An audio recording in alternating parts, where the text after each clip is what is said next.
Hello, friends. Welcome to episode 1101 of the Juicebox Podcast.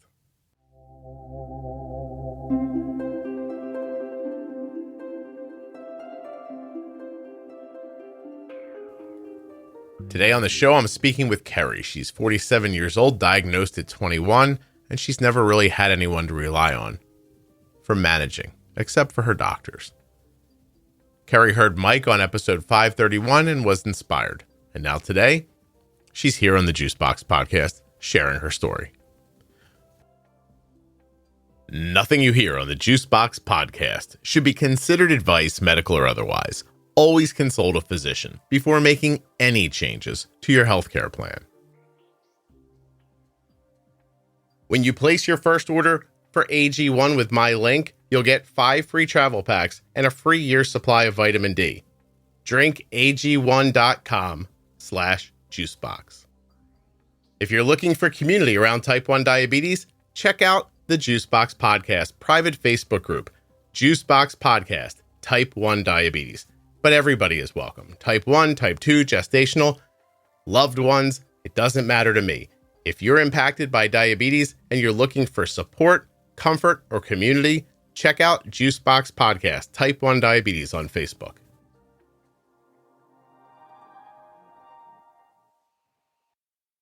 This episode of the Juicebox Podcast is sponsored by Cozy Earth. Use the offer code JUICEBOX at checkout at CozyEarth.com and you will save 40% off of your entire order. US Med is sponsoring this episode of the Juicebox Podcast, and we've been getting our diabetes supplies from US Med for years. You can as well. usmed.com/juicebox or call 888-721-1514. Use the link or the number, get your free benefits check, and get started today with US Med.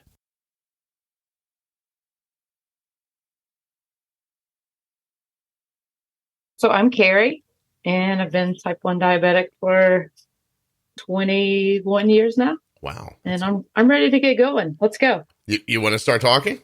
Yeah, let's go. I like it. Every once in a while, I give people the little talk up that the people listening to the podcast don't hear. And I'm like, so just introduce yourself any way you want to be known. Like 20 minutes later, I know when I was in 4th grade. I'm like, oh. I'm like, that's it. We got it. We know who you are. Thanks. But I like this briefer. Okay, Kerry. That's a name I have trouble pronouncing because of my accent. Yeah, I get that a lot. So I grew up in the South and now live in the Midwest and have most of the folks I work with are in New England. And I'm pretty consistently told that my name is spelled incorrectly for how I say it. So that made me laugh. Is it in your heart? Is it Kerry like care, but with a K? Is it curry like a hard K? No. It's like, I guess, Kerry. Yeah, I don't know. It's my name. It's Kerry. I don't know. You've never even thought about it. It sounds like to me you're saying care, but with more of with a K sound. Correct. Yes. Right. And if I was going to say, if I looked at your name, I'd say curry, which obviously isn't correct either because that would be Curry. But it's neither here nor there. Well, I was named after a boy, so that makes it even more concerning. So here we are. How did that happen?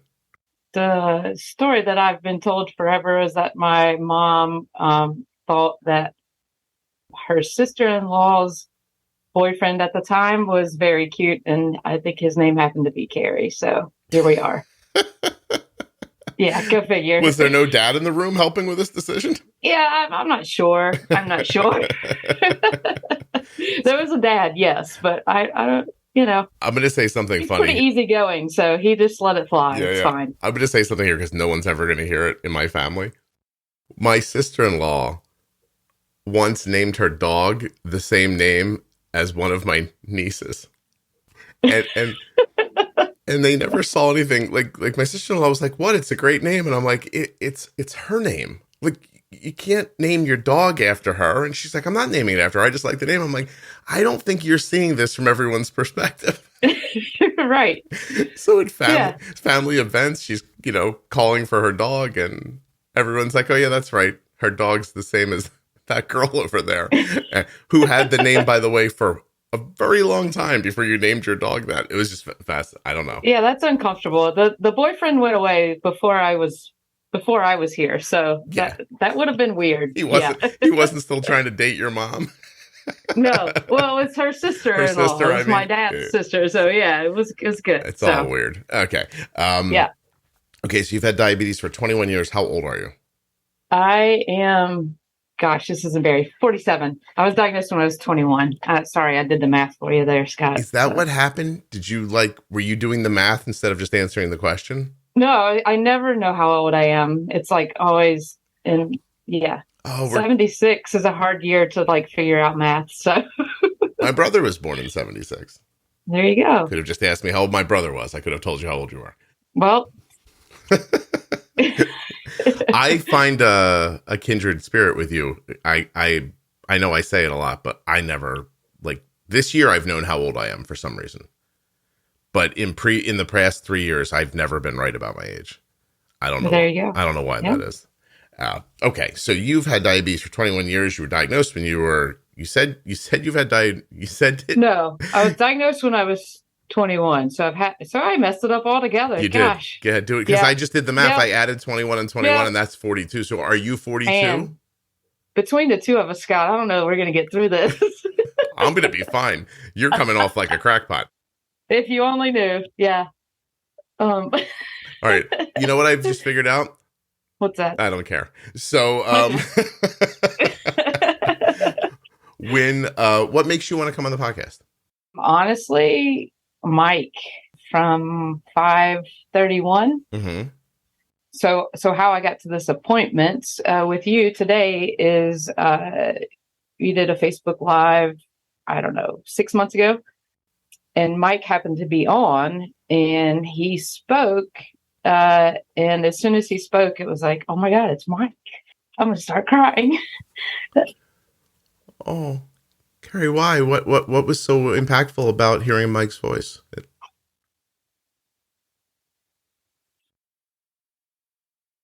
Kerry, should I have joked about your age a little longer? Maybe. I'm sorry. That was the longest cry pause we've ever had on the podcast. I appreciate sorry that. About no, that. Don't be sorry. You can shorten that if you need to. No. You're misunderstanding my perspective. This is good. Don't worry. Cry more. It's good. It's good for ratings. And if you knew me, that you'd know that this is not a thing for me. So, okay. So Mike was on, and so I immediately, once I heard him talk, I reached out in the chat and I was like, are you the Mike? And he was like, yes. And so we had a little bit of back and forth. And then afterward, I reached out to you and I was like, just thank you for having that. Oh, it's okay. It's all right. Have your feelings. We'll figure it out. Don't worry. Let me ask you why it's so important. So, what had happened? What's happened in your life that because for people who don't know, Mike's episode is a lot about his complications, of which he has many. Yep. And at some point, this sounds weird for me to say it, but at some point he explains how much the podcast has helped him and even helped slow down or put a stop to some of his progression of some of his problems. And then when you talk to Mike further, you realize that he has other issues coming and he knows it. You heard him on the podcast. Is that right? Yep. So I started listening in the fall of 2021, I guess. Is that when you were 21 years old?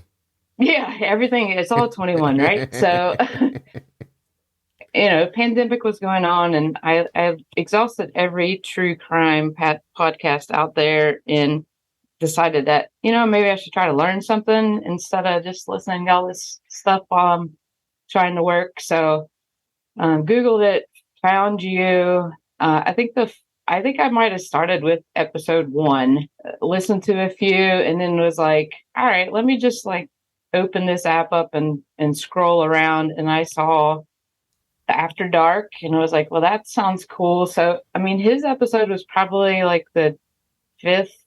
Definitely less than 10 episodes that I listened to. Mm-hmm. And, he's talking and it's not too emotional at the beginning, but then he starts digging into it. And I was so mad because I have some of the stuff and nobody even said that it was diabetes. Nobody said, hey, your Dupuytren's contractures is because you're not doing your shit. You're not taking care of yourself. Nobody said, hey, your frozen shoulder, this is part of that. It's like, and it's all separate doctors and nobody's connecting the dots. So you're having a number of issues that Mike reported having, but Right. in your life, no one said, your blood sugars are too high. That's why these things are going on. No. So, and don't, my issues are not to his extent. And my dad also has problems with his hands that are very similar. He's never been diagnosed. Not a big fan of, hanging out with the doctor. He's just kind of dealt with it. So it was just kind of like, well, it's just hereditary and, here's what we can do. And so it is what it is with that. But, and then the frozen shoulder, just, I thought I had done something to my rotator cuff or something. And I went to see someone and he looked at me and he was like, oh yeah, you're, middle-aged white woman, you have frozen shoulder. And I was like, oh, thanks. Thanks for the recognition. But, but nobody connected it. Yeah. And so, I mean, it was a moment for me to hear that episode and be like, what is happening? Like, why is nobody grabbing me by the shoulders and saying, what are you doing? Because at that point, I mean, I'm early 40s and I've been dealing with this for a long time, and I get through. I've been on a pump for a long time and, I'm not doing great, but just kind of floating around, bouncing off the bottom, and the doctor, in their defense, I guess, I don't give them what they need, so they can't give me what I need. But, now that I'm doing better and know better, they're still not really giving me what I need. So I kind of took that back off of my shoulders. But let me ask you a couple of questions. Sure. So you've already named the episode, unless you do something better than bounce off the bottom. That was pretty good, bouncing off the bottom. But how would you characterize your understanding of what your care should be like versus what your care was like? Like what I should be getting from the doctor? No, for you, for outcomes. For me. Outcomes. So, and this is tough too, because there's a lot that plays into it. But I would go through waves of, kind of, I'm gonna grab this by the balls. I'm gonna do everything I'm supposed to do. I'm gonna do everything they tell me to do, and I'm gonna be better. And I would leave the office or, try to start. And it's like I only had half the information for so long. Like, here's your carb ratio, put it in. For a long time, there was no talk of even pre-bolusing, but the outcomes were just terrible. Like, nothing worked. Like, I could do everything that I was told to do for weeks and months. And, I'd have terrible lows. I'd be too high. There was no stability rhyme or reason to it. Yeah. That I could see. And no help, really. You go in, you hand them your pump, and they'd be like, oh, maybe we should tweak this. But, I'm giving them bullshit numbers. What are they going to do?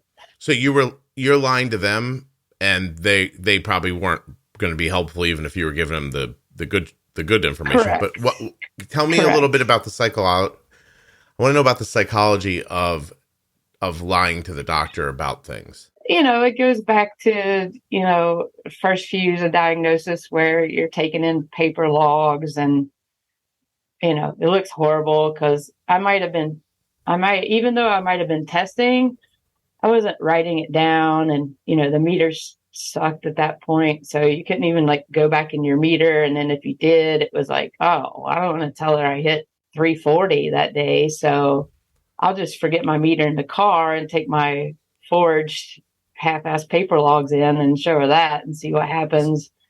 So you're getting the 340, but the doctor thinks it's, I don't know, what was the good lie? Was it 200? I mean, yeah, Yeah. and it wasn't anything crazy. I think, the lowest number I was writing down would be, 130, 140. But then you ask for help, and then they can't base it off of anything accurate. Scott, let's be honest. I didn't really ask for help. It was like, just give me my prescriptions. I mean, okay. I got to where it was like, this is, the words you hate everybody to say. This is just diabetes. This is what it is. Yeah. I'm gonna do what I do. When you're going to pee and you look at the color of your pee to see if you need the bolus is like probably not a good indicator of what needs to happen. So, especially now that I know that it really doesn't matter a lot of times. That wasn't helping either. Yeah. No, but and I wasn't doing terrible. I mean, the last I would say 10, 15 years, I've been riding in anywhere from 7 to 8 before I found you. So I'm not 11s, 12s, right, but also kind of not an accurate number either, right? Because were you low a lot and then high a lot? Diabetes comes with a lot of things to remember, so it's nice when someone takes something off of your plate. US Med has done that for us. When it's time for Arden supplies to be refreshed, we get an email. Rolls up and in your inbox says, "Hi Arden, this is your friendly reorder email from US Med." You open up the email, it's a big button that says, "Click here to reorder," and you're done. Finally, somebody taking away a responsibility instead of adding one. US Med has done that for us. An email arrives, we click on a link, and the next thing you know, your products are at the front door. That simple. usmed.com/juicebox or call 888-721-1514. I never have to wonder if Arden has enough supplies. I click on one link, I open up a box, I put the stuff in the drawer, and we're done. US Med carries everything from insulin pumps and diabetes testing supplies to the latest CGMs like the Libre 3 and the Dexcom G7. They accept Medicare nationwide, over 800 private insurers, and all you have to do to get started is call 888-721-1514 or go to my link, usmed.com/juicebox. Using that number or my link helps to support the production of the Juicebox podcast. My lows were pretty few and far between for a long time. Actually, the last couple of years, way more lows as I try to get tighter and tighter control. But yeah. So you think it was pretty accurately a 7 or 8 A1C? You were high, steadily high? So I think for years it was more common for me during the day at least to be 150 to 220, 230-ish. I feel like when I was testing. Okay. In the mornings, so my testing routine had gotten pretty dialed in that I tested in the morning when I woke up, and then may or may not test when I got home from work, and then would pretty much always test before bed just to make sure where I was. But that was it. Yeah. Were you covering meals? Most of the time. Okay. And did you always take your basal? Oh yeah. Okay. Yeah. Do you have any meaningful understanding of why you weren't more focused on it? I've tried to go through this in my head for the last couple of years. Like, how did I get to where I was mentally? So I have a daughter who's now 18 and been married to my husband for 23 years. That math is easy. But the painful years are easy to count.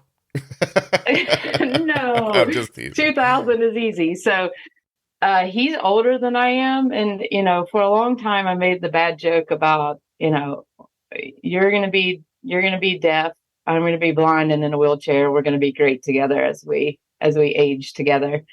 And it's kind of like, it sounds really, really horrible to say, but I kind of like just made the decision that, I'm just going to catch up to him and we're going to be old and broke down together at the same time, even though he's 17 years older than I am. Is that just the way is that something you use to make yourself feel better about your trajectory? it's kind of just what I resolved to be like, well, it's going to be okay because we'll still, we'll just, I don't even know, Scott. I don't know. We'll all go down together. Is that a Billy Joel Pretty song? much. Yeah, yeah. Is Yeah. that Billy Joel? Yeah. We'll all go down together. Yeah. Yeah. So you didn't have a lot of hope for your ability to manage things, Correct. but did you not understand it? No, I see. I mean, I did, but okay. So a perfect example would be when I went on the Medtronic, the Guardian sensor, to try to, figure it out, whatever. But so try to be super tight and all the things that nobody talks about. Like I never didn't tell the doctor, hey, on Friday nights, when I come home from work, we're going to go to dinner and I usually have a couple beers. If people come over on Saturday, I might have a couple beers, but like nobody really explained ever what alcohol did. So come home, a few days into it, first of all, the alarms with that thing it was a nightmare and it hurt so bad, but I'm plowing through. And so I have beer, it has carbs, I have bolus. That's not the right thing to do. So really bad, don't even understand why this is happening because nobody, I didn't ask, but nobody's really ever said, hey, listen, don't do this if you do that kind of. So, I feel like I thought I was doing what everybody was doing because that's the other thing is like, still, I don't know anyone. There's no one in my life that has type 1. Okay. No one in my family, no one that I know. So it wasn't even like I could call up somebody and be like, dude, what is happening? Like I just, Yeah, you were just existing in a bubble with, and you were, I'm guessing, somewhere between ashamed and guilty about what you were doing. So you lied to the doctor. The doctor wasn't going to be any help then. There's nobody to turn to, and you're alive every day. So you don't really think you're doing poorly, right? Yeah. And I don't feel bad. I don't, there are some days I'm tired, but I don't know. This just must be what it is. It is. Yeah. Yeah. So you live how long like that? 21 years. Everything's 21. By the way, maybe the title was maybe the title should be Blackjack. Maybe. Yeah. All right. I'm making notes for myself here. No, I would say, I count the time when I was MDI, like I didn't, from 97 till 2003, 2004, I guess is when I went on the pump, try to get better control so that we could get pregnant. Mm-hmm. That MDI time period was really just like, I got no idea what I'm doing, but still my A1Cs were, I think when I first went in to start talking about pregnancy, my A1Cs were still 7s, low 8s. So I have a question. I always have the same question when I hear this. When someone says to you, your body is not a place where we want to grow a baby because of your health, you don't think, oh, I should change that for me? You think I should change that so I can have a baby? I don't even know that I guess it was said that way, but not that way. It was more like, all right, you can do this. We just need to get you in tighter control before you start trying. It wasn't like.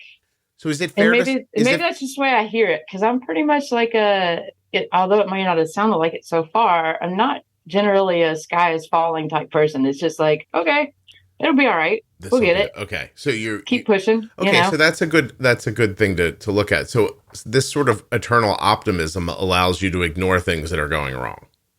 Correct. Yeah. Absolutely.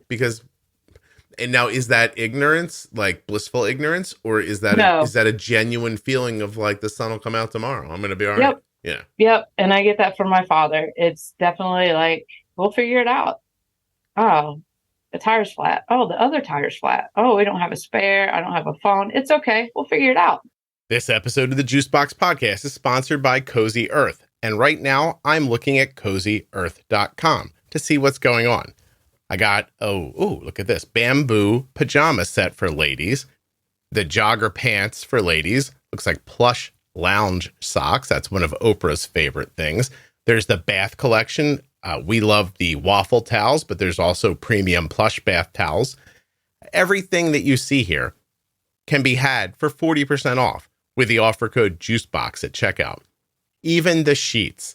Now, we use the bamboo sheets. You may choose different linens. I don't know what you're going to love when you get to CozyEarth.com, but we sleep on bamboo sheets from Cozy Earth. They are incredibly comfortable, and I bought them myself with my own money using my own offer code, JUICEBOX at checkout. 40% off is what I saved. You can as well at CozyEarth.com. My mom once said to me, we'll cross that bridge when we come to it. And I said, Mom, when we get to that bridge, it's going to be on fucking fire. Why don't we plan now? Yeah. Well, and then in that case, we just shimmy down the side and swim across. It's fine. We'll get across. It's kind of like they're different ways of thinking, really. Yeah. Yeah. Yep. Okay. So is there ever a moment where you say to yourself, I'm not okay? Or is it literally happening when you hear Mike talking on the podcast? It's literally happening when Mike is talking. I see. Okay. There's a moment. It still is a moment every time I listen to it. So yeah. Do you go back and re-listen to it? I have a few times. Why? What draws you back to it? A couple times it was because I was sharing it. You know, I shared it with my husband. My daughters listened to it with me. Yeah. I don't know. You just like to hear it again. Yep. Does it remind you to stay focused, or do you not have trouble staying focused now? I'm focused. Yeah. So he just seems like a really great guy. Mm-hmm. So, okay. So you hear that your reaction is anger first. Yes. Like, why did somebody not tell me about this? Yes. Do you then start thinking, oh, wow, there's something I could do to impact this? Yes. All right. And then what are your steps that you take then?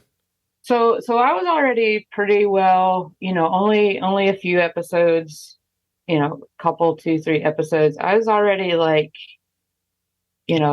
coming home and saying, hey, I just listened to this is crazy, like to my husband. And I guess just to step back a little bit, like my husband and my daughter, both obviously aware of my diabetes and some of the struggles. But again, it's not like they don't know. They don't really know, like, oh, you need some more insulin. My husband could give me a bolus on my pump if he needed to. I'm not hiding anything, but it's also not like a topic of conversation. Mm-hmm. Listen to a couple episodes, found Mike's episode, and then history with the doctor. I'm supposed to go every quarter. I was going maybe twice a year, skip appointments, and my prescription would come up and it'd be like, well, I have to go or they're not going to write a prescription, which I find ridiculous. But listen to Mike's episode, and I would say if it wasn't the next day, it was within a week. I didn't call the doctor. I went to the doctor into the office during COVID, still a little bit, and went to the lady and said, I need the next cancellation appointment that you have. Mm-hmm. And she's like, you have an appointment in like 2 months or whatever it was. So this was September or October of 2021. And I was like, no, but I need to get in. I need to get in. I need some changes. And she said, okay. So she was like, you're not going to believe this, but we have an appointment this Friday. And I said, great, I'll take it. And so I took it and I went and I walked in the office and I said, I'm done with this pump. I want an Omnipod and I want a Dexcom. And the first thing they said was, Loop is not FDA approved. I said, I didn't say Loop. I said, I want an Omnipod and I want a Dexcom. And she was like, well, we can get you the Dexcom. And then there was like silence. And I said, and the Omnipod. And she was like, well, I mean, have you really looked at it? And I said, I was adamant, like, no, I'm telling you what I want. So she put me in touch with the local rep and got the ball rolling. But general consensus after listening for all this time is I guess they don't bring the right bagels. I don't know what the problem is, but no love for the Omnipod in the office. Right. So the girl that brings all the great pens, she sells the Medtronic one. So could you just take that, please? Because I love the way the pen writes, and it just, the ink really flows out of it well. Yeah. Would you like one? Yeah. No. Here, have a pen from Medtronic. Yeah. And so just to step that back. So I was also kind of upset that I had been asked, I don't know, maybe a couple of times in the office, do you want, there's a new CGM, do you want the Dexcom? I would say, I did I think it was the Guardian. I can't remember the name of it. I just remember how bad it hurt. I said, I had that. I'm good. And that was the end of the conversation. And I feel like that is not a service. Mm-hmm. There should have been more from their end to say, like, no, you need to try it. It's different, like nothing. And it's like, do you not want to say something because it doesn't hurt like the other product did? Like, I don't know what, but it was like you felt like they didn't want to have the conversation because that would be verbalizing what your experience was. I don't know, but it's, and especially after wearing it a couple of years, it's like, why did nobody know, again, like, can you tell me more about, except for just in passing when you're writing my prescriptions? Oh, do you want to try Dexcom? Yeah. I always enjoy when someone asks me a question I have no way to know the answer to. And then when I don't know the answer, they just go, okay. Well, you're not going to fill in the blanks for me? Do you know? Or is it, to your point, like, is this a sales thing? Are you just being sold better by one company than the other? Is it, there are offices who won't prescribe anything but certain pumps. I believe it. Yeah, there's no meaningful reason for that. Other than they have, I'm not even saying like a financial tie to it. Just it's how they do it. You know what I mean? Like I've been doing it this way forever, and this is what we're gonna keep doing. Reminds me of that Tony Stark quote from the first Iron Man movie. What is that movie? Do you know which one I'm talking about? No. All right, hold on a second. We're gonna take a minute, let you collect yourself, and I'm gonna do this because it's gonna stick in my head. That's the way Dad did it. Hold on, America. There's all these words in here. Let me see if I can find it. Oh yeah, here it is. He goes, "That's how Dad did it. That's how America does it, and it's worked out pretty well so far." By the way, he's talking about making bombs.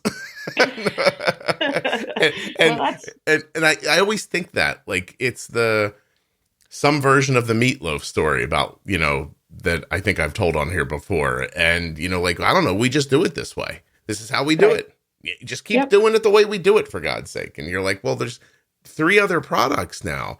They're newer. Like, other people use them. Would you not want to, like, make yourself aware of them so we could have a real conversation? Nothing. Just keep going.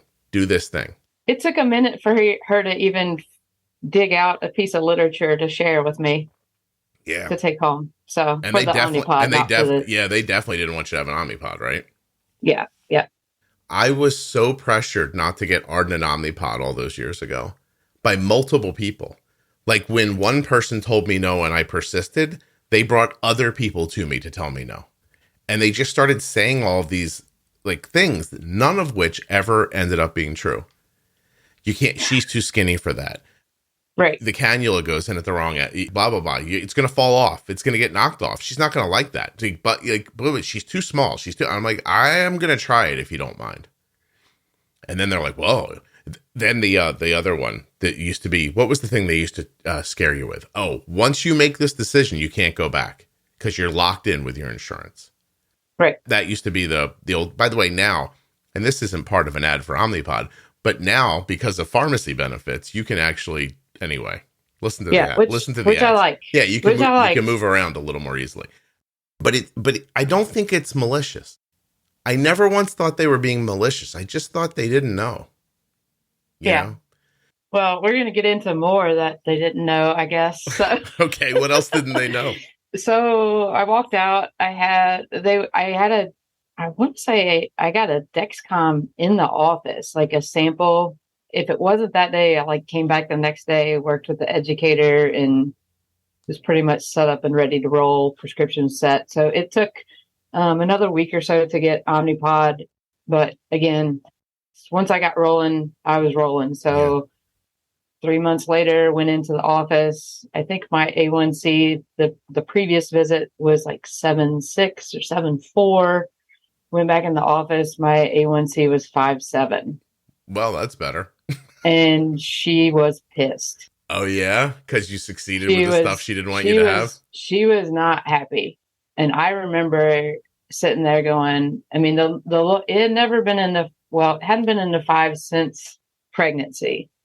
It's funny because that whole, year-long period of getting pregnant and being pregnant, I was under 6 pretty consistently. And then, then I wasn't. But so I was in the office. She came back in and she was like, what are you doing? I was like, I can't. Like, why are you mad, bro? Like, what?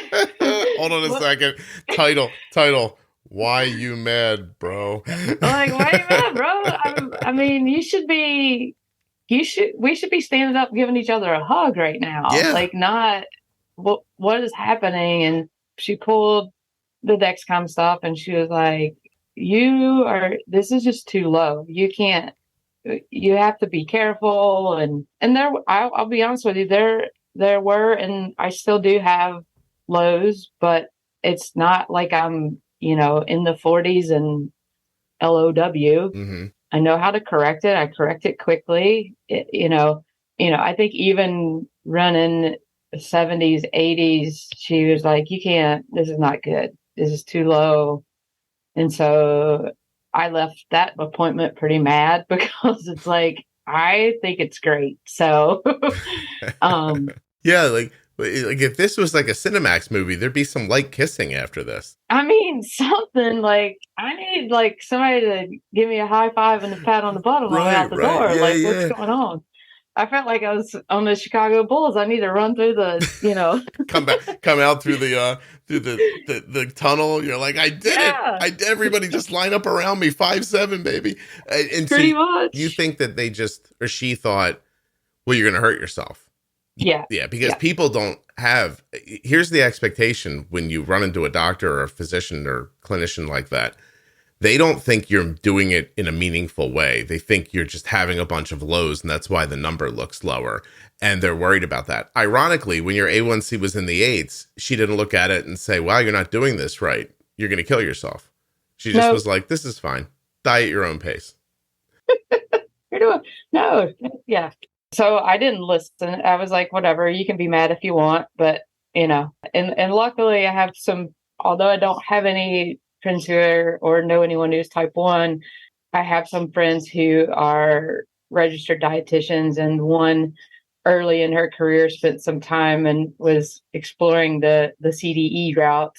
So I have some people in my corner that are checking on me that kind of know what's up. Mm-hmm. So I left that appointment and I texted the one friend, and I got the feeling that I expected from the doctor from some other people in my circle. So do you have any idea how many people text me when they leave their doctor's offices or send me emails? They're just like, oh my God, I'm standing in the parking lot outside of my endo. This is my A1C. You're the one I wanted to tell. And I think that's partly because they're like, well, somebody's going to cheer for me here. Yep. I posted in the Facebook group from the parking lot. Absolutely. See, I got angry a minute ago, not at you, but at the system. And I'm going to expound on this a little bit. I don't understand why you're allowed to consciously kill yourself with higher blood sugars, but you're not allowed to try to be healthier and then understand that there's a risk in there that you have to be aware of. Like, why does it not matter if you're high? Like, we're taking minutes off your life if you're high. We're causing a frozen shoulder, the thing with the finger I can't pronounce, and Dupingers. Is that it? Yep. You know why I can't say it? It makes me think of the platypus cartoon. Oh yeah. Phineas and Ferb. Yeah, Perry. Yeah, Phineas and Ferb. I Yeah, can't Perry. say the word because my brain will run down like a Phineas Ferb rabbit hole, so I can't do that. But which I just did to myself, and now it's happening. But do you see what I'm saying? Like, it's okay to have an 8, a 9, a 10, and something bad's going to happen to you, but it'll happen in the future. It won't happen now. But Right. I don't want you to have a 5.7 A1C because what if you get low? Like, what in the fuck are you talking about? Yep. Like, how about in this scenario, I've got a chance. And in that scenario, I do not have a chance. I just have a little extra time where we're all pretending it's going to be okay. And it's fascinating. Like, people can I just say something? I'm going to come off poorly here. What the hell, Kerry? I've been at this for a while. A lot of people can't think. There are levels to thoughts. There's the thing you hear first, and then there's the implication, and then there's the other implication, and then there's a different perspective and an alternate idea. And you have to be able to stand in the middle of a thought and see it all happening around you. You can't just look at the part that you thought that your little brain thought of first and expect that that's the answer. High is better than low. Why? Well, you won't have a seizure if you're high. Okay. You'll die later. You'll just die later and be unhealthy the whole time. That we're okay with, huh? Fascinating. Idiots. Yep. Morons. If anyone's listening and you think that and you're a doctor, you're a fucking idiot. There. That's it. What? I'll just go down in flames, Kerry. What the hell? I mean, I'm with you. Think about it. Go a couple more steps into the thought. Try to problem solve. Like, be helpful. You're holding people's hands into their grave and acting like you're helping them. This woman thought she was being helped and was not. Fascinating. Oh, it's terrible. All right, now I'm upset. You're upset. Keep going. What's next? Most of the time I'm seeing the nurse practitioner. I'm not seeing the endo. I only get to her, I guess, once a year, maybe. Mm-hmm. So the next appointment is with her, and the reaction from her is slightly better. Wow. These numbers are good. She held in her fear that you were good. Yeah, she was swallowing it pretty good, but so bottom line is I haven't had an A1C above 6 since I started listening. Good for you. Congratulations. So, good. Thank you. Yeah, you're very, I don't know. Well, obviously I don't like to say it, but obviously I did it. But I mean, it wouldn't be that way if it wasn't for you. I can. Kerry, let me say this.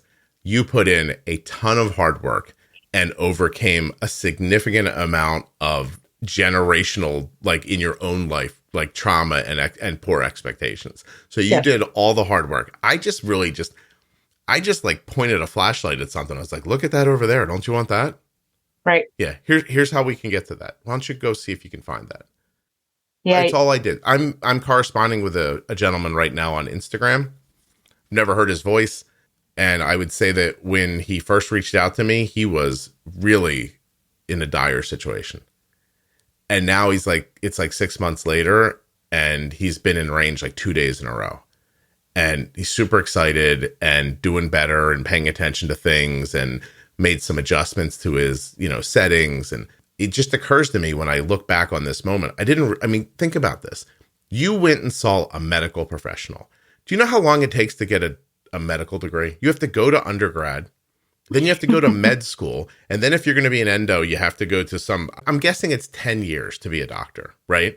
And then they sit in front of you, and you are having that experience. And a guy DM'd me on Instagram, and 6 months later, he's okay. What does that mean? Am I a genius? No, I'm not. I just told him, yo, man, you got to get your basal right. And then after you do that, we're going to figure out your insulin to carb ratio. You're going to make sure you're bolusing your meals correctly. You need to understand how these foods are going to impact your life. And then just don't sit stagnant when you see high blood sugars. And let's not overcorrect low blood sugars. Yep. Go do that. And then he comes back. He's like, I was in range 85% today. I was like, yeah, because you did the thing the right way. That's all. And that's not because I'm like a magic person. The podcast should be 1 episode long. It should be like, hello, everyone, and welcome to the Juicebox Podcast. Understand how insulin works. It's timing and amount. All foods aren't equal. Don't stare at high blood sugars. Don't overcorrect lows. I'll see you later. That should be the whole podcast.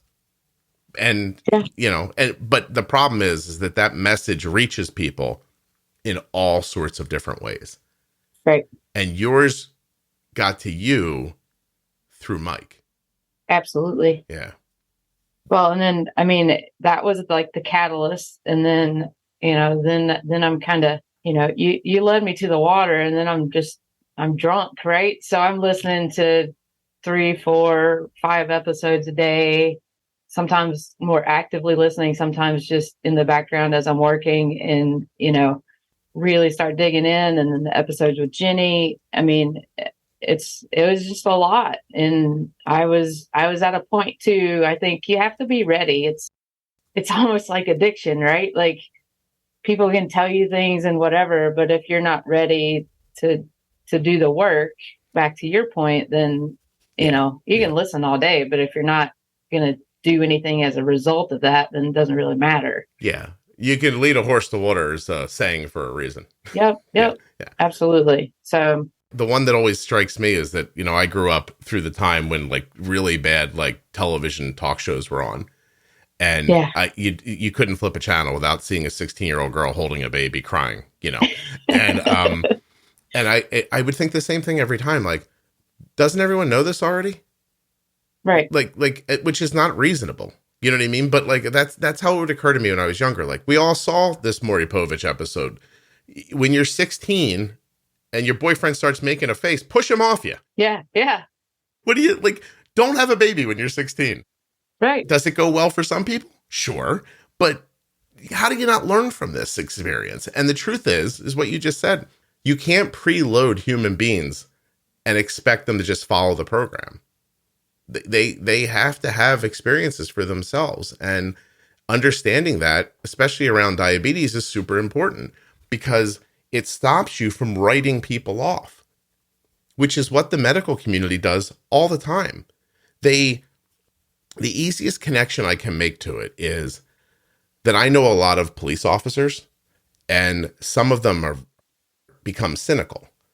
And there's like a 10-year lifespan before they kind of go through a process. If you look, there's studies about like they start off like gung-ho and like, like they move through these processes. But eventually you surround these people with enough of society that says like they're trying to get over, they're trying to steal, they're lying to me. And before too long, that becomes your expectation that everybody making face-to-face contact with you is getting over on you somehow.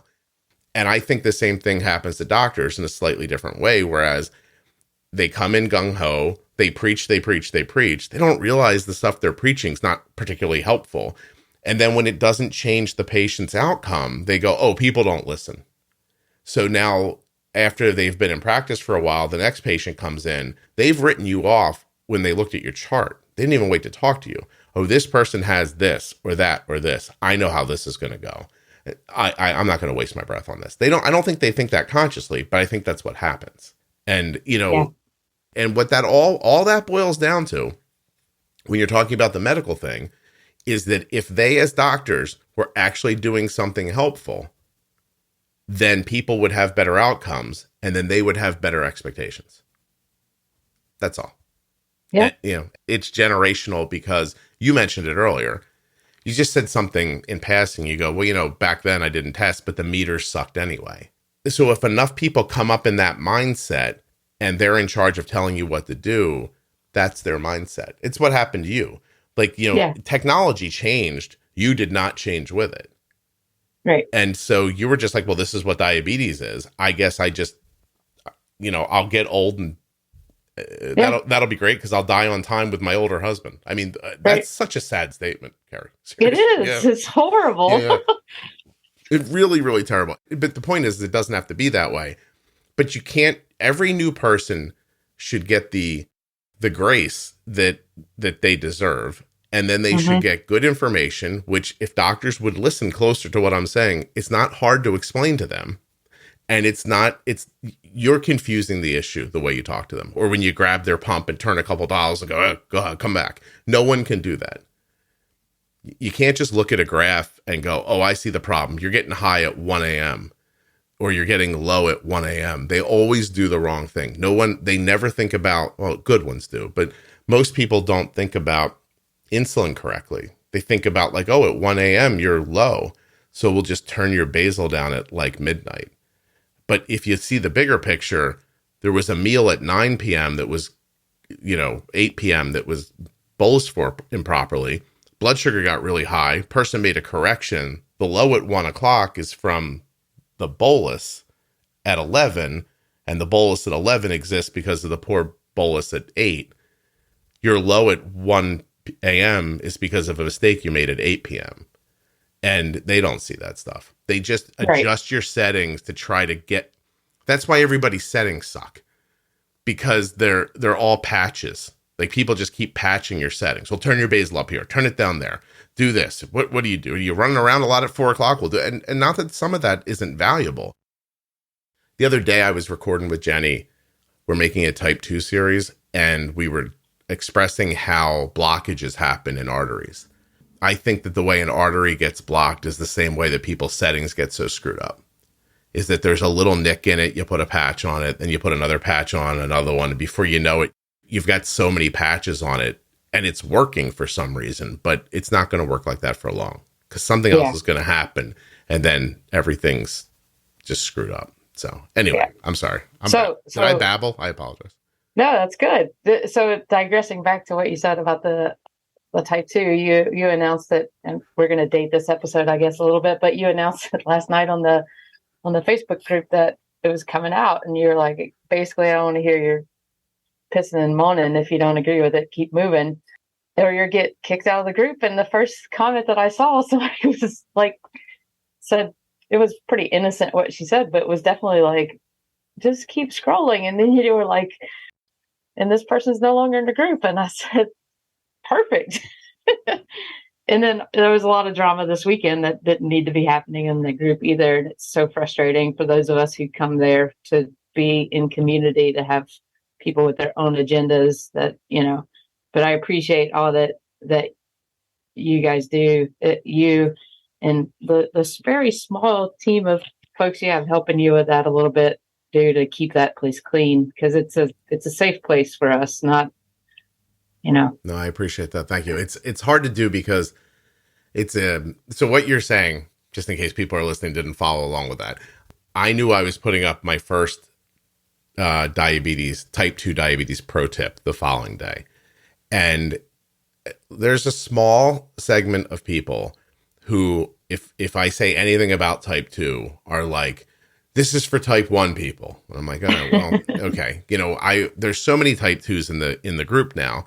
And it turns out that they're helped by the podcast. If they need medication or, and it's just an injectable, well, then they learn about like how food impacts them, and they make decisions that way. If they're using insulin, I mean, the truth is, by the time you're type 2 and you're using insulin, there's not a lot of difference between being type 1 and type 2 if you're using insulin as a type 2. So the podcast is helping them. It's people losing grand amounts of weight and A1Cs coming down and lives being changed and everything. And I'm not going to let one short-sighted dummy come in the middle of it and yell like, this place is for type 1s. Like, what are you doing? Like, and even a person came into the thread and was like, like, please don't. I had to pick through what they were saying, but they were worried that because there are more people with type 2 in the world, that my content would help them, and then that would stop me from making a type 1 podcast. That's so crazy. And I thought, wow, that's such an interesting leap. Like, I can do both things at the same time. I'm okay. Like it's going to be all right. But that self-preservation that this person felt, I understood that. They were like, look, you and this thing that you made for me are saving my life. Don't stop doing it. Don't get like caught up in somebody else's thing. Like, stay here with me. So I just told that person, I said, look, don't worry. I was like, if that's what you're worried about, it's okay. I'm like, that's not going to happen. I've been thinking about this for years. Don't worry. I didn't just wake up today and decide to do this, And so, but the other person was just like, like, here it comes. I'm going to let these people in. You know what I mean? I'm like, oh my God. And then I went back to say something to them, and they had already left the group. And I had the same thought you did. I was like, okay, well, fuck off. And just keep scrolling. Who cares? And if that person's listening, I banned your account. You can never get back in. I don't understand. Well, I do understand, but it's still baffling to watch someone be so helped by something and then it becomes less than perfect for them, and they yank their pants down and shit on the floor and run out. Right. It's like, mine. You can't have any of it. Yeah. Fascinating. I'm not up for that bullshit. Yeah. So I do. And that's one of the things I wanted to tell you as well, is like that group means a lot. I think there's a lot of people out there like me that don't know anybody. Mm-hmm. So that group is that connection for me, even though I'm very rarely on that site. I don't know, half a dozen times a day. Yeah. So I'm aware of how it works for most people, that they don't say anything. It's just there for them. Yeah, but it's extremely helpful. Oh, I'm glad. I appreciate you sharing that with me, because it wasn't my idea. And but once I saw it working, I was like, oh, I know how to make this bigger and better and helpful. And but I've told people before, like, I didn't want to make a Facebook page. I got like browbeat into it by listeners who were like, we need a place to go. And I was like, okay, God, I don't want to be in charge of a Facebook page. Well, okay. and I appreciate the, for the most part, when I see shit going on there, you kind of let it work itself out. And I appreciate that too, because that's good for us to see too. Like, okay, with the stuff this past weekend, there were like people concerned. It was about a religious post this weekend, but the reactions from some of the people was like, you people are new here. And then I was kind of like that mine mentality. Like, you don't need to be here if you're going to act like this. Yeah. I had to let that play out a little bit and work it out, because it's interesting. So in my heart, I want people to be able to say whatever they want. Right. Yeah. And agreed. So I just let it go on. And then I came in and I said, look, we're not going to tell people how to talk here. So, you just get over it. And a person came in and said, I don't know if you all don't like really know the space well or haven't heard the podcast, but Scott has no religious holdings whatsoever. Right. And he's in here defending these religious posts. Right. And she's like, that's your indication that this is a good place to be. Yeah. Like, and I let it go on forever and ever and ever. And I had no trouble with it at all. I deleted anything that was shitty to people. I was like, no, you're not saying that.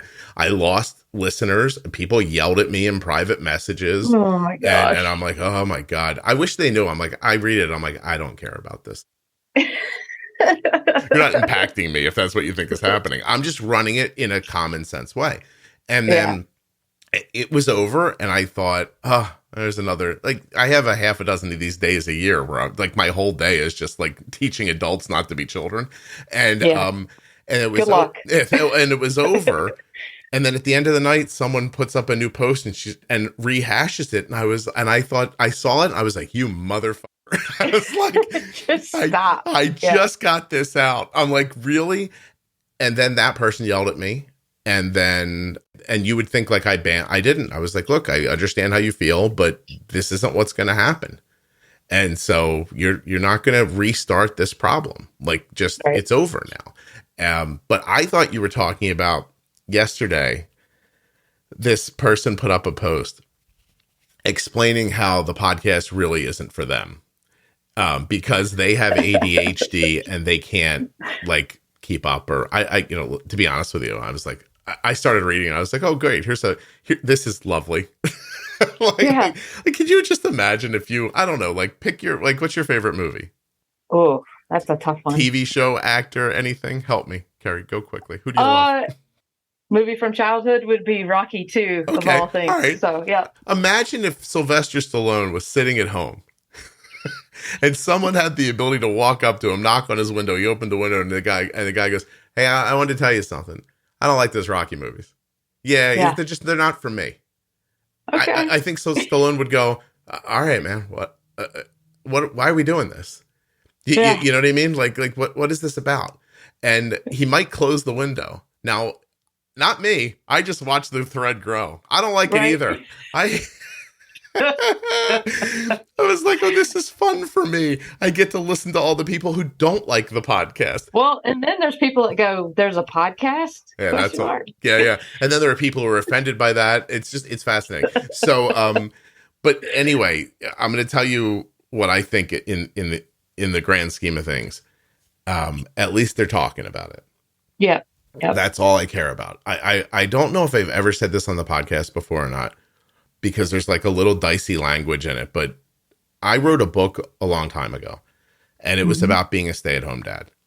And it did well, but it didn't do great, and I wasn't famous, and publishers don't help their authors unless they're famous and stuff like that. So I did some media, the book languished a little bit, sold okay, and then I went on television.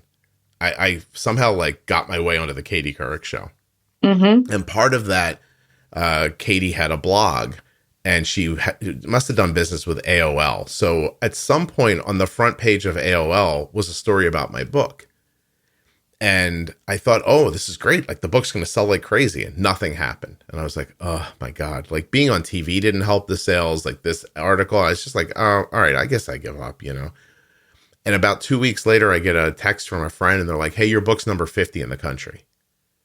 And I'm like, what? That's not true. And I went on Amazon, and I was like number 50.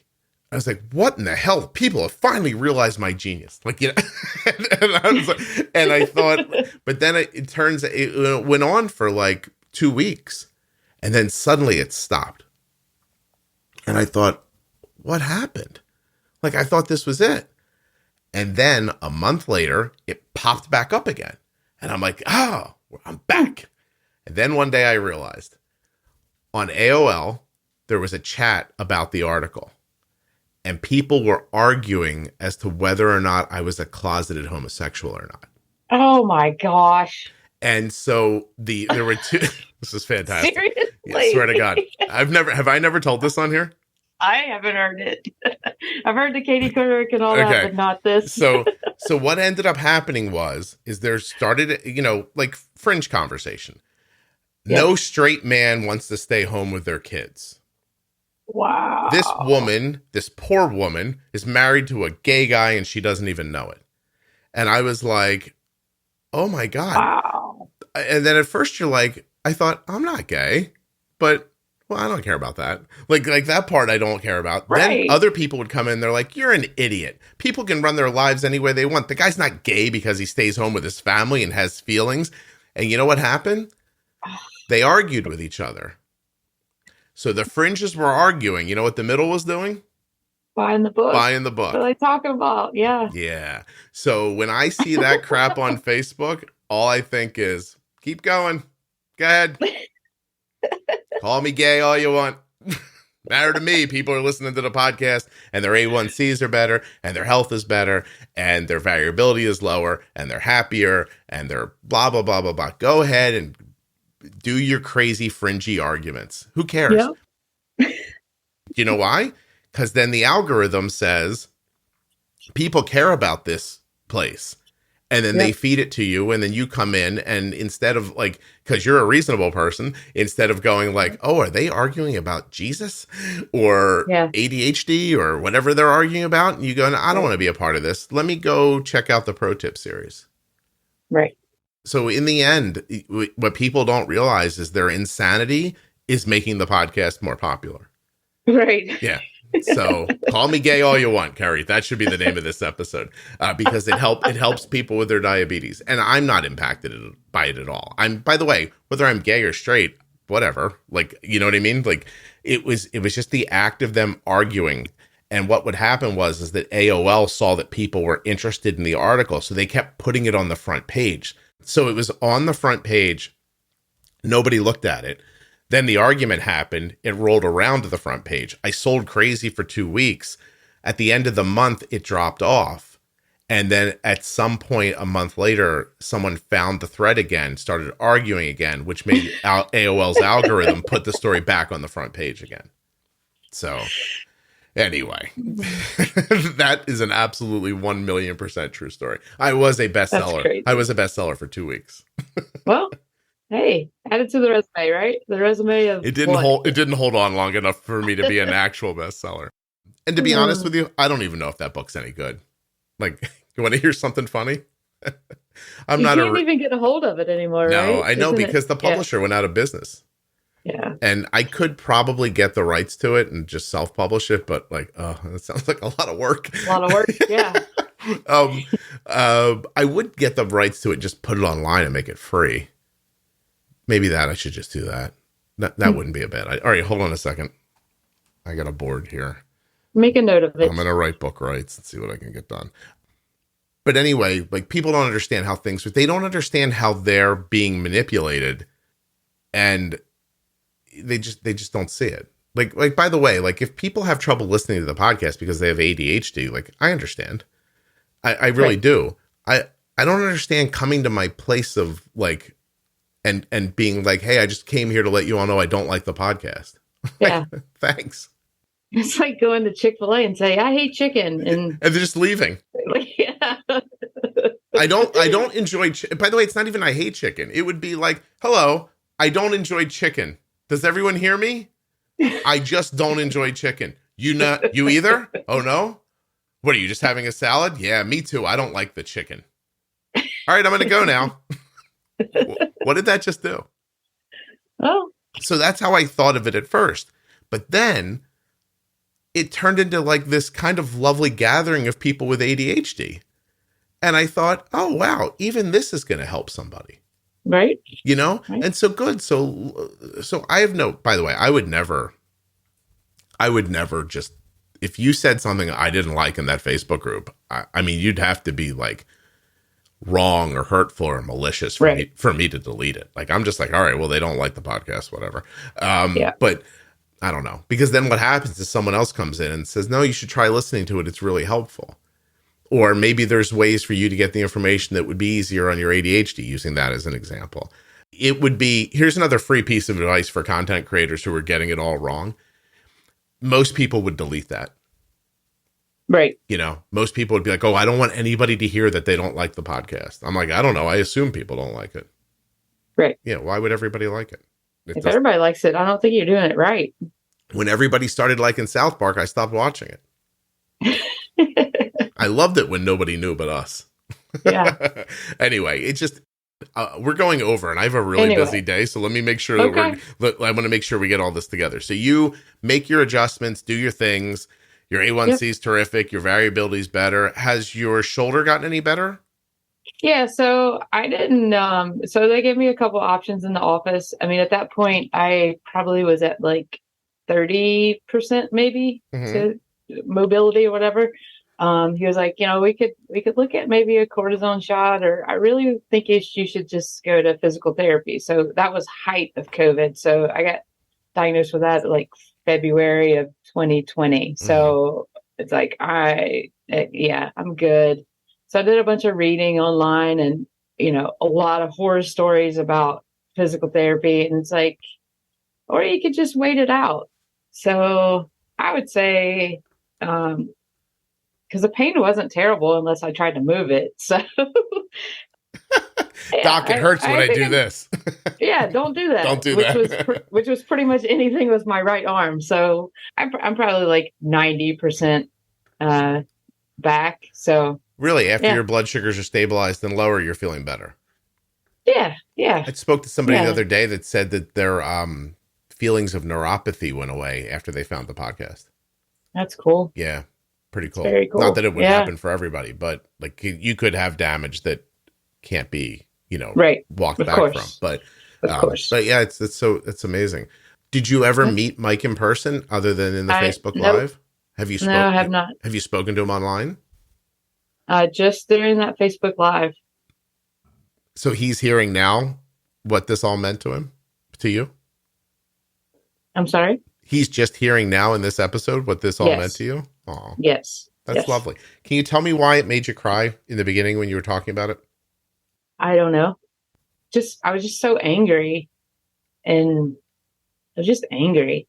And if you get me mad enough to make me cry, that's a lot. Like I'm angry. So it's like, well, I guess I was and still am a little angry about it, but you know better, you do better.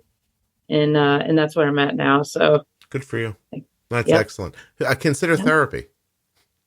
Yeah. But by the way, by the time this comes out, I might be able to put a BetterHelp ad on here. They reached out to me. It's not why I brought it up. But hey, yeah. Yeah. Starting to get advertiser inquiries from companies that aren't like diabetes specific.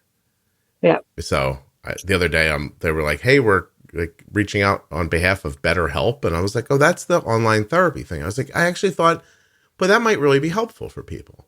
Right. You know, I was like, all right, I'll hear more about that. So we're in the process of them telling me more about it. So, Yeah. all right. Well, I really appreciate you doing this. This sounds strange, but Of I have to course. record again in 45 minutes. And then as soon as that's over, I have to go to the dentist. Ah, fun for you. My day sucks, Yeah. except for talking to you. That part's been really good.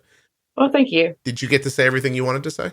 Yeah, I just wanted to say one more thing that I appreciate all the discussions around eating. It may not have applied to me, but my daughter has had some gastro stuff. She actually had her gallbladder out this summer, and then after that, we determined that it was actually gluten all along. So she does not have celiac, but just kind of listening to other people talk through, and then you talking about some of Arden's things has really been beneficial as well. So I appreciate all that, all those discussions, and even when an episode is something that doesn't apply to me at all, I usually always get something. I always have a takeaway, so I appreciate it Oh, it's my pleasure. more than anybody could ever tell you enough. There's a lot of us out there that it's just huge. So thank you. Well, would have been more meaningful if you cried while you were saying it, but Well, I'm swallowing a little bit. okay, I'll take that. I hope people understand I'm teasing. But no, that's so nice. I appreciate it. I just think, I have this theory about why things work and why they don't. And, it's funny that to bring back up the ADHD thread, a couple of those people were like, just give me the bullet points. I don't want the conversation. I don't want you to go down a rabbit hole or tell a joke in the middle. Because they get lost in it when it happens. And I understand that. I wish they could understand that this is just what I know how to do. Right. And I also believe that distribution is the biggest problem. Like you can have all the good information in the world. If you can't literally get it to people, it's meaningless. And I think if you look at the diabetes community as a whole over the internet age, as an example, it's full of well-meaning, well-educated people writing down bullet lists of what you should do. And that hasn't helped anyone. And I'm sure it helps some people, but it hasn't helped a mass of people. The average A1C is still too high. People still fundamentally don't understand their disease. And I think that if I keep having these conversations, that someone will take some new person will take some new bit of information out of each one of them. Yeah. And that to me is a very slow and patient plan, but the other thing doesn't work. Like, I wrote them all down for you. Just do them. Yeah. Okay. You just said earlier, like, I don't know why I didn't do the thing. You know what I mean? I had to have that experience for myself. And so it means a lot to me that you say you find something in every episode, because I actually believe that. I think that if you just listen to this podcast, you'd be better off. And in a lot of ways that are not measurable, and in a lot of ways that you wouldn't expect. Digestion is an example. Like, I told Arden the other day, I said I got this really lovely note from somebody, a woman in her 40s, who said that her stomach doesn't hurt for the first time in decades. And she was writing to thank Arden for letting me share Arden's story. And I said, isn't that nice? And Arden goes, yeah, it's fine, but I still wish my stomach didn't hurt. And I was like, I said, no, I know, I'm not saying fair that. Enough, Yeah, right? yeah, fair enough. But it was one of the first times I can tell she's getting older, because she was, I want to find the right word. She seemed pleased that her story helped somebody, and kind of grateful to know it happened. And in the past, when she was younger, she'd be like, doesn't help me, and I'm like, no, I know. But by the way, she didn't, Thanks for nothing. Yeah, she didn't care. She's like, it's fine. Tell my story all you want, but I'm not getting anything out of it. And I think this is the first time she realized, like, helping people is nice. And you do get something out of that. Right. But think about that. That's Arden's whole journey, us like hammering through it, trying to figure it out, coming up with this weird thing, and then me having a platform to say it so that the distribution works. Because otherwise, it's just me on my Facebook page telling 12 people, which doesn't help anybody. It helps those 12 people and it dies on the vine there. Right. People need to understand how the dissemination of information works in a digital age. We need the conversations so that people keep coming back and keep listening. I can't just make, like, as much as I'll joke about it, one episode with the secrets to life in it, nobody would listen to. And if they would, we wouldn't need new television shows because you'd all still be watching MASH. or the honeymooners. We'd all still be watching the honeymooners, right? So you need more content. Has to keep coming to keep people engaged, to keep conversations going, so that you can have the conversations, so that the information can come out, so that somebody new can take something out of it. And that is my lesson on podcasts for today. That no one will listen to. You'll all just keep doing the same stupid shit you do over and over again, and no one's going to listen to your podcast. But whatever. Do what you want. I don't care. Come, Kerry. All right. Hold on. Go eat lunch and get ready for the dentist, damn it. Hold on one second for me, okay? I appreciate you doing this. Okay.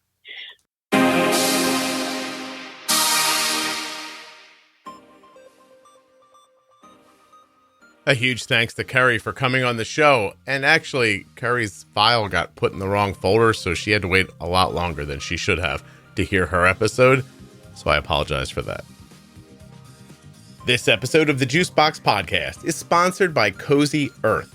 Use the offer code JUICEBOX at checkout at CozyEarth.com and you will save 40% off of your entire order. A huge thanks to US Med for sponsoring this episode of the Juicebox Podcast. Don't forget, usmed.com/juicebox. This is where we get our diabetes supplies from. You can as well. Use the link or call 888-721-1514.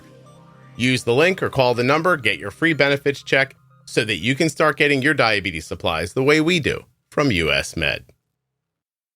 If you're not already subscribed or following in your favorite audio app, please take the time now to do that. It really helps the show.